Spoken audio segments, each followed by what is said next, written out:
Okay. All right, so what do you want to So know about that? this will probably be the last one for now, and when I think of some more questions or something, we'll come back and do some more. Um, but let's talk about Dad because Dad's not here to do the interview, you know. Right. So maybe you can tell us, um, anything you can remember about Dad, be from what you know as a child, or you know where he grew up, and so. Okay. He grew up in Tacony, lived there his whole life. Right. So he was married.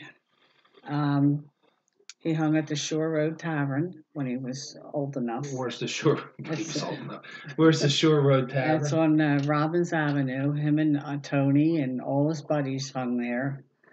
And Who was his buddies? okay, his buddies were Tony, Eddie Tony Farrow, Fitzgerald, Eddie Farrow. um, Bob Becker, Ray Becker. Um, see, I'm forgetting names. Navodonsky, I forget his first name. Uh, oh, there were a lot of them. They were all in our wedding pictures, you Right, know. right, And I loved all his friends. They were right. a lot of fun. Um, let's see. Well, it's okay if it's So they hung out at the The Shore tavern, Road right? Tavern. In fact, your grandfather hung there too. And that would start a fight every night because he would be late for dinner, and Well, who would fight?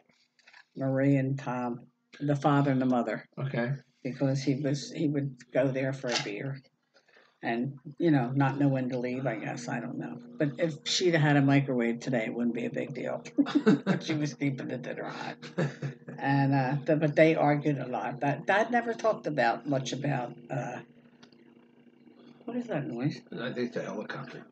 Much about his childhood, but his father was strict. I do know that. Um, what else? He joined the Marine Corps. I don't know. How old was he in 1956 or 55? Well, he was born in what, 32? Well, wait, he was done in the Marine Corps in 1962 when I met him, or when we were getting married. He was done, and he was afraid that he would get called to that Cuban crisis.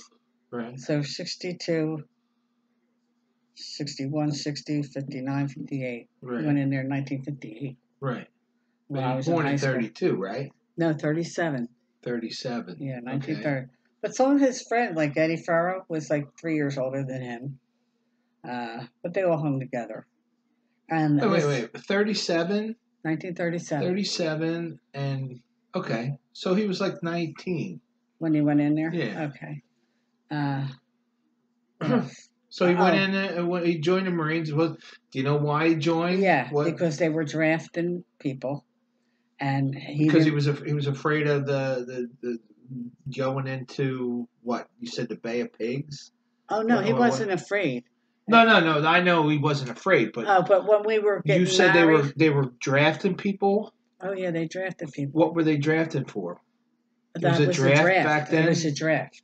Really? Yeah. They had a Oh, draft and there was you no had war. you still sign up for the I draft, know don't you? there's selective service, but there Yeah. was a draft and everybody had And friends were getting drafted, and I think Flip Hassan got drafted, and Tony and Dad didn't want to go in the so army, they wanted to go together. and they God.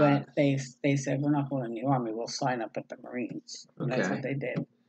And most of his friends served in the service at that time, because you either got drafted or you joined. So I didn't realize that it was okay, but go ahead. What else? He was in So he there. was 2 years active and 2 years not active. Right. Reserves. Like, I don't know whether he ever went to the reserves. Did he? You don't usually do that. No. But I know people did that. No. That's a different kind. Oh, okay. Uh, so when he was in the Marine Corps, he was never baptized because his father was a Protestant and his mother was a Catholic. And back See, then, I didn't realize that, but go ahead. oh, you didn't?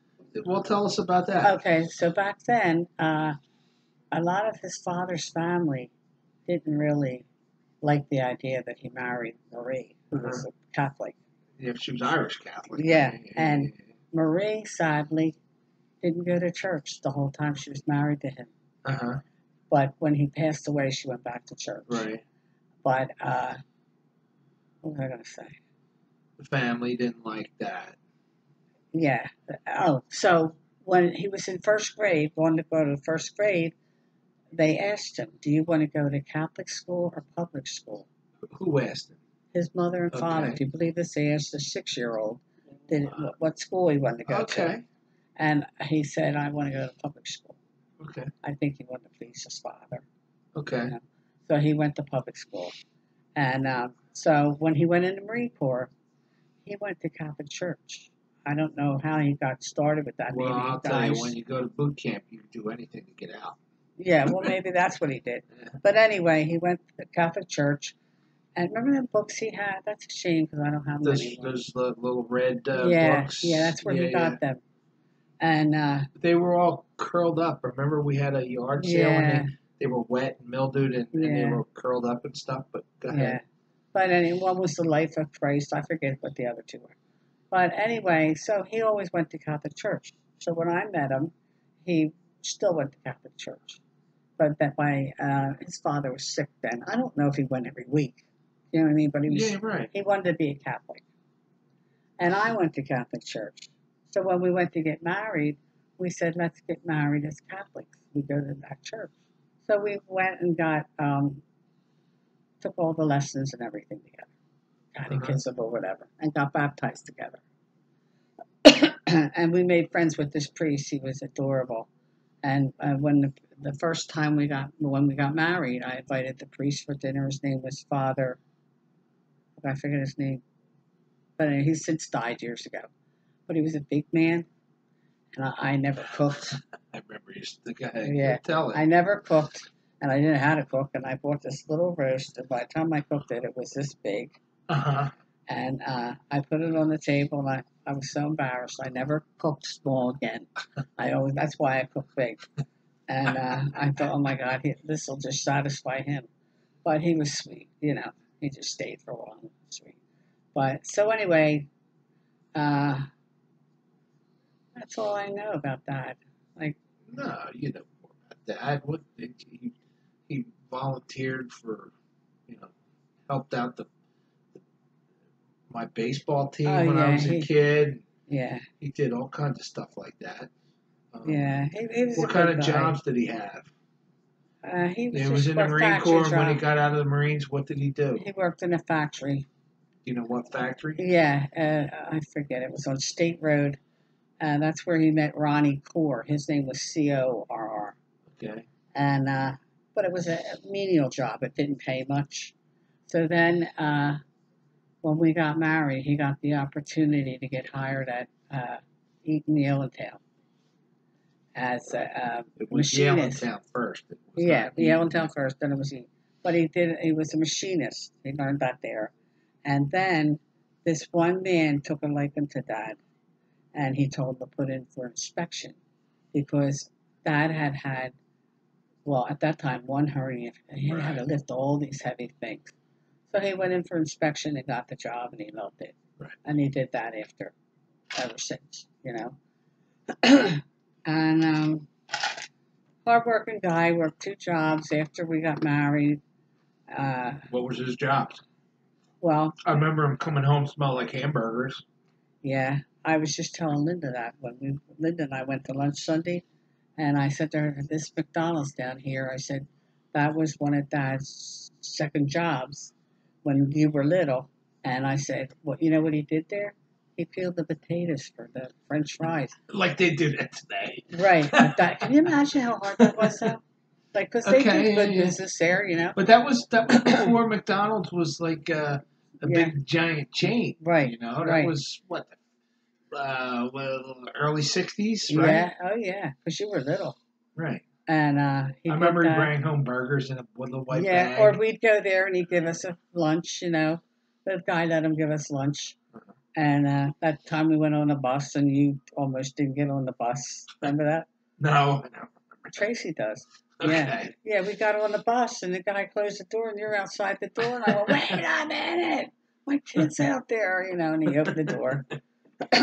But anyway, so then his second job was when he went to Yale in town, then he worked for delivery. They delivered clothes on South Street. Oh yeah, right. And he was in a truck with the guy, and the guy was a druggie. And he was a black man, and he did drugs every morning. And how Dad survived driving with him, I don't know. But so this one morning in March 1972, I was in the hospital going to have a hysterectomy, and Dad was doing this job delivering the clothes on South Street, and he walked into the store with a box on his shoulders, and he's walking back to the back of the store to deliver it. And this guy turns around, two guys turn around, and they got a sawed-off shotgun, and they said to Dad, "Get in the back." And about 3 weeks before that, there was a robbery, and it was called Dubrow's Furniture, and they made all the people go in the back room and lay down, and they shot every one of them dead. Well, Dad gets in the back room, and all these people are laying down, and these guys have guns. Excuse me. Dad, who never had any money on him, had $25 on him. Why? I don't know. By the grace of God, he had money on him. They took all their money, but they didn't shoot anybody. They took off, and this one old man starts running after him. Like, what an idiot, So that never came to anything because every time they had a hearing, them guys, they couldn't find them. They found them, and they say you had to be here, and then when the time came, they never showed up. So I don't know what happened to them. They're probably in jail today. But I remember waking up from my operation, and I didn't know where Dad was. And I said, "Where's Tom?" To my parents, and they could never hide nothing. They went like, "Oh my God." So then they told me that he walked into a robbery. So then after that, he did that job for a few years. I forget what other job he had after that. I can't remember. Well, those were part-time jobs, right? Yeah, but all that time he worked at Yale in town for I like remember he 17 worked years. at the racetrack, didn't he? Oh yeah.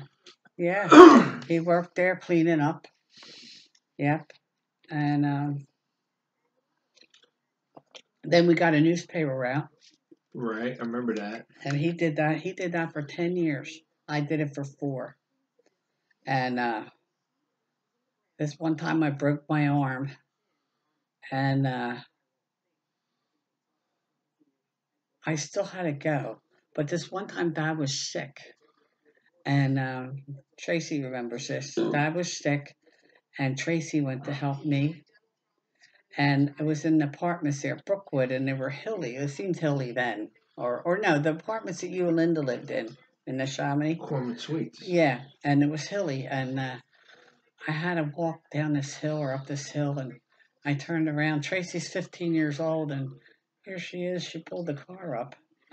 She drove the car, and I went, "Oh my God, what are you doing?" And she goes, "Mom, just get in." So then I said, "Go ahead, drive." Go ahead, I drive. let her drive because it was hard to walk. So she drove, like she remembers that. That too. wasn't her first time driving. No, I'm sure she drove pretty good. Okay. But anyway, that was that. And then, I don't know, that's all I can remember. I remember him getting sick, when I lived in Hollybrook. 1996, we moved there. And for him, we were trying to quit smoking. And he was cheating and smoking. Remember that? Wait. I remember both. He's cheating. So. No, I didn't cheat. Okay. I really, no, I didn't. Okay. That's why I was devastated. He would smoke in the bathroom, right? Well, we're out one day and we're at the shopping center there, and he said, "I'm going in to get lottery at the beer place." Yeah. So he's off along. So I thought, I'm going to see what he's doing. I walk in the store and he's in the back smoking. That was it. It was like he committed adultery. I went, "What are you doing?" And then you could smoke in the stores at that time? Yeah, you could smoke anywhere. And that's why he was so long. He was having to smoke. And but anyway, then we finally quit, but it was years later. But that's the hardest thing we've ever done, quit smoking. You know that with the Yeah, tobacco. sure do. Yeah, you're addicted to that. But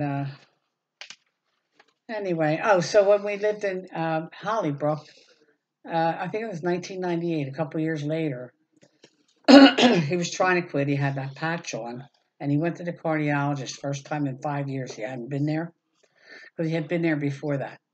And Dr. Fury says to him, "What are you doing with that patch on?" And he says, "I'm trying to quit." He says, "Take it off. You can quit." He had no compassion at all. So anyway, he was having problems, Dad.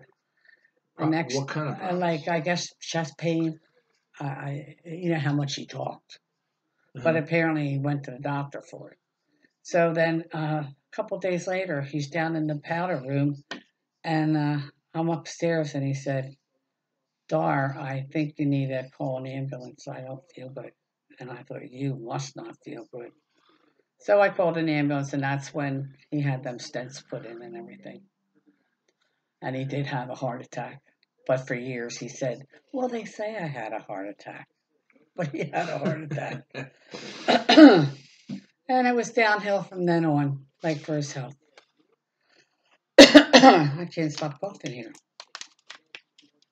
So that's about it. You remember any funny stories or anything you want to tell us? No, I wish you would have asked me this 3 years ago. My memory would have been better. Well, you remembered Oh, pretty good. I can't think of anything. Okay, well, we'll stop for now and we'll come back later sometime.